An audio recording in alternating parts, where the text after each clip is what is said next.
Pierre Morénon, bonjour. Bonjour. Vous êtes ancien étudiant au sein de l'INSA Toulouse. Vous avez fait votre thèse entre Paul Sabatier et EDF avec une thématique qui a été récompensée dans le cadre des rencontres régionales de l'ingénierie et qui porte sur l'élaboration d'un outil numérique pour la sûreté des barrages en béton.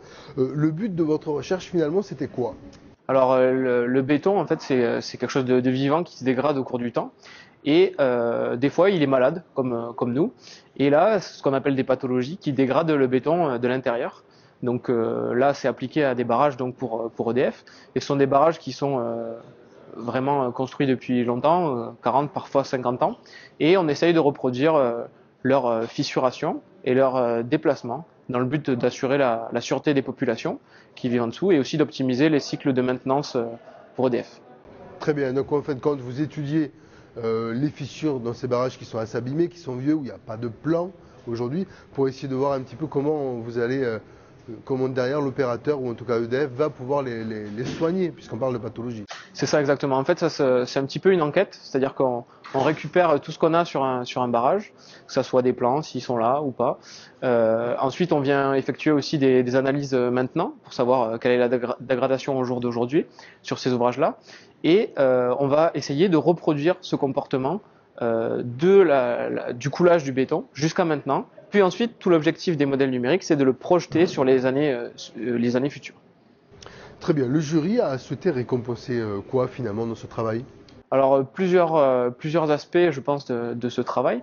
Le premier, c'est la haute technicité quand même d'ingénierie de pointe qu'il y a dans ce projet-là, puisque ce sont des phénomènes qui sont vraiment non linéaires et qu'il est compliqué de reproduire avec une fiabilité importante. Donc déjà la technicité. Ensuite, je pense aussi le côté partenariat vraiment fort entre EDF et puis l'Université de Toulouse et le laboratoire LMDC de Toulouse.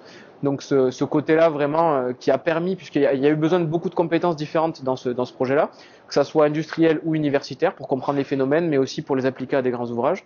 Donc je pense qu'ils ont voulu récompenser ces deux aspects-là. Alors vous avez mis au point cet outil numérique. Que va devenir votre outil?